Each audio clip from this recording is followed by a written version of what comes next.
all are very unique. You should wonder at the beauty of nature, how uniquely the nature has manifested each one of us. When you start wondering among yourself, there is no prejudice, there is no bias, there is no pride, there is no anger.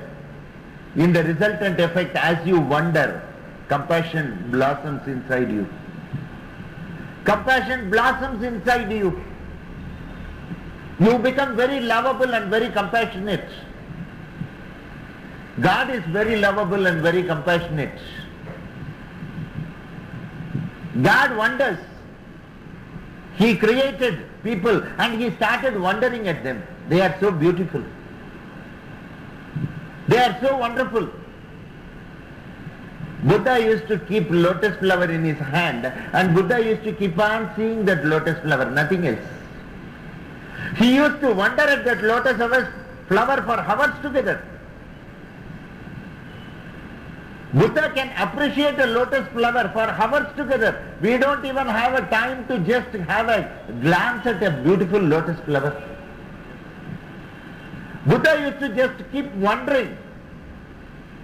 People used to come for lecture and they used to keep sitting for hours together, because Buddha was an incarnation of Lord Vishnu himself. By hearing to his lecture, they thought they can be enlightened, so they are waiting.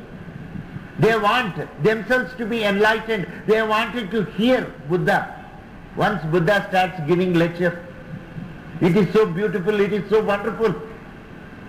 People understand that there is a lot of Vashikaranam in him, and not only that, he was one person who could accept people for what they were and still speak about reality. If reality can be spoken, only after changing you, reality can never be spoken. Please remember this. Reality can be spoken only if people have accepted you for what you are. Only if people are accepted for what they are, reality can be spoken.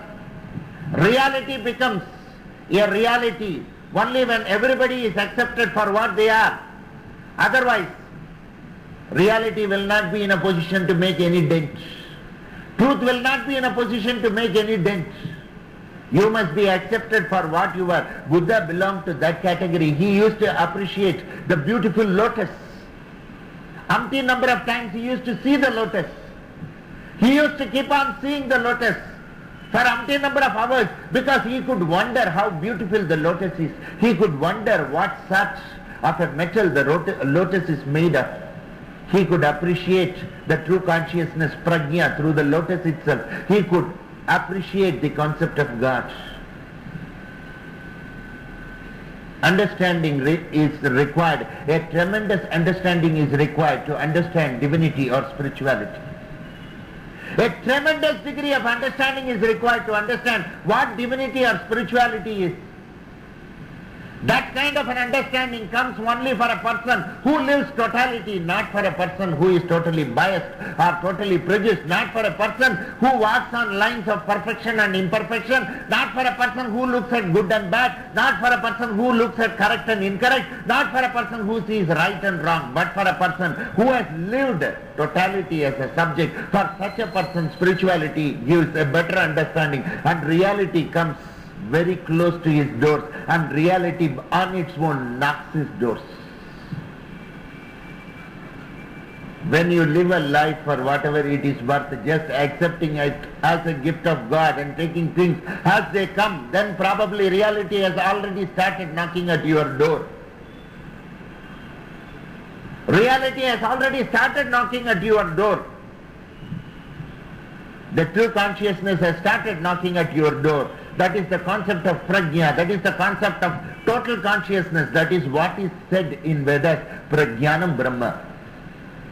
The concept of prajnanam brahma, the concept of prajna, that prajnanam brahma, the concept of total divinity, the total consciousness. The total consciousness is not a biased one, is not a prejudiced one, it is above all this. You will be in a position to just immerse yourself in divinity and totality. and reality. Totality becomes reality. Totality becomes spirituality. Perfection and imperfection are a part of the system, and it is supposed to continue for long.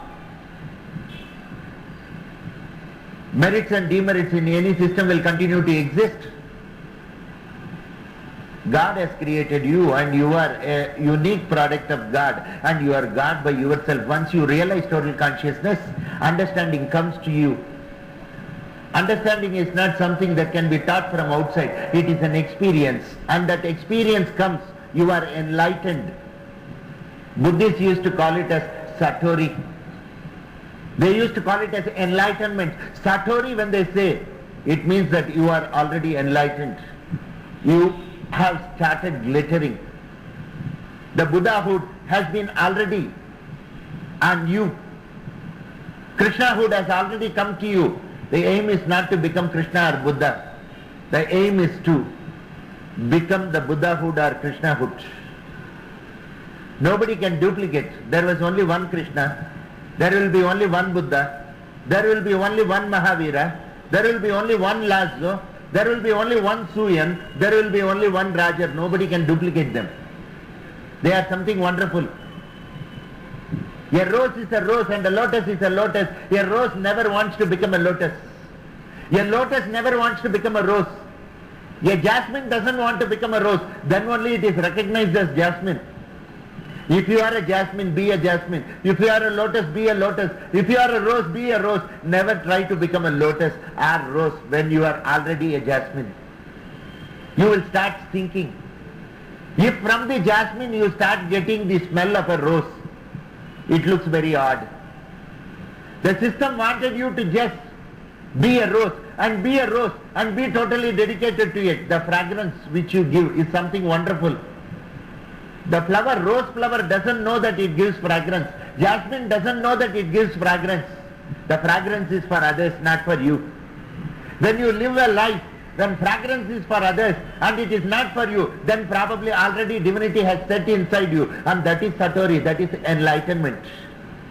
That enlightenment, once it comes, when it comes, only when you live full life. Purnamadat, Purnamidam, Purnat, Purnamudachyate, Purnasya, Purnamadaya, Purnamevavasishyate. When you live a life of totality, Purnam, that Purnavataram of Krishna has already blessed you, and there is spirituality and there is divinity. God, you are very close to the God. Probably He is already there with you. You are not able to realize Him. He is there around you. You go on around God. You are not able to reach God sometimes.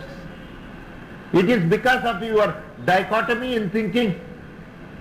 You are into this and that. You are into right and wrong. You are into perfection and imperfection. You say others are imperfect. You call yourself perfect. When you start calling yourself perfect, please remember, imperfection has already set in. A perfect person never claims that he is perfect. A perfect person never claims that he is perfect. Please remember this. Once you have started claiming that you are perfect, then itself imperfection has set on you. Listen, Abhayakriti. The ultimate in whom everything is the same. The ultimate in whom everything is the same is free from habit-forming thoughts and limitations. Is free from habit-forming thoughts and limitations. How if you still fetter in them? How if you still fetter in them? Can you hope to find your true Guru? Can you hope to find your true Guru? Tilopa to Naropa. Beautiful.